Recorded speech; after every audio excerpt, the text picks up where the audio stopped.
Hi folks. Welcome back. Let's proceed with step 71. We gotta add another divider at the bottom of our menu too.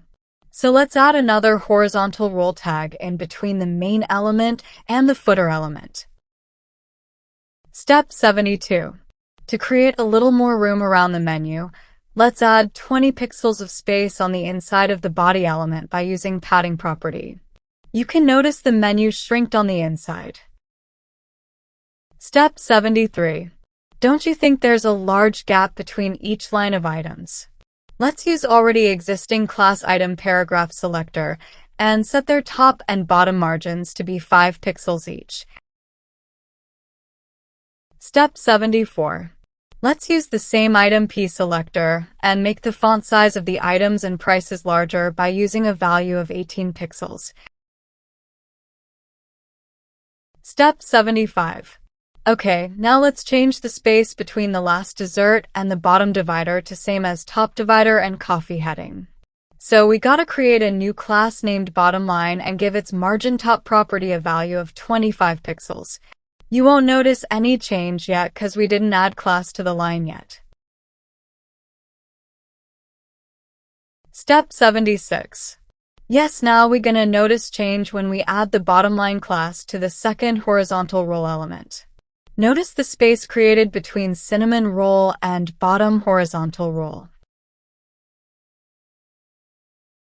Step 77. Let's start styling the footer element.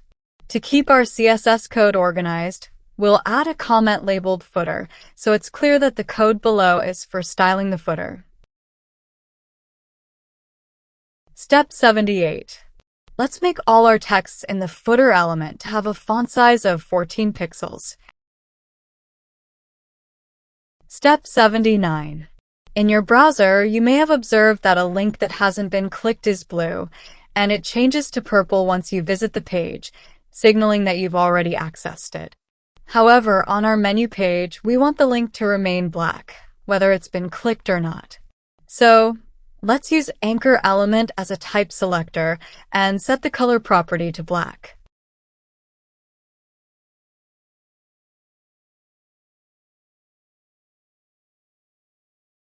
Step 80. But if you change your mind and want to indicate that a link has been accessed and to change its color to gray, we need to use a pseudo selector. A pseudo selector allows us to target a specific action, such as when a link has been visited. So, let's use the pseudo selector to change the color of the footer link to gray once a user has visited the provided link. Alright folks, that's all for today. Don't forget to like, share, comment, and subscribe to our channel. Hit that notification bell so that you don't miss out on updates. Stay tuned for further steps and chapters. I'll catch you in the next one.